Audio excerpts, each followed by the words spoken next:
मिल्कीपुर में कल मतगणना हुआ है और मिल्कीपुर उपचुनाव की चर्चा पूरे देश में हुई है। यूं तो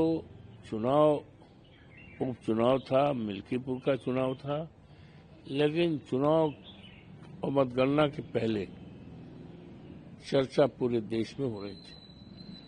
चर्चा इस बात की हो रही थी कि भारतीय जनता पार्टी बहुत ही सुनियोजित ढंग से वोट को अपने पक्ष में करने के लिए तैयारी कर रही है।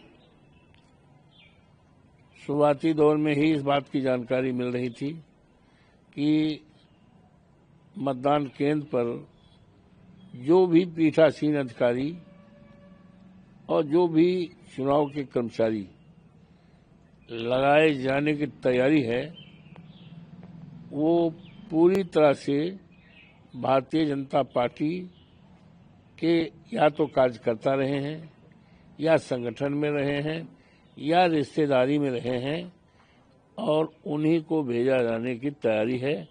और पीडीए के किसी भी कर्मचारी को लगाने की तैयारी कौन कहे, उनको पूरी तरह से इग्नोर करके तैयारी किया गया, जिसके संबंध में मैंने चुनाव आयोग को, भारत के और प्रदेश के चुनाव आयोग को और यहाँ के सारे मीडिया के लोगों को, यहाँ के जिलाधिकारी जो चुनाव के जिम्मेदारी होती है, जिलाधिकारी अयोध्या को, सबको मैंने दिया था। और यहाँ तक कि जो चुनाव के पर्यवेक्षक आए थे, 2 लोग आए थे। एक तो थे गुजरात के, एक अधिकारी गुजरात के थे, वो संभवतः आईपीएस थे, गुजरात के थे, और एक और थे। इनको भी लिख करके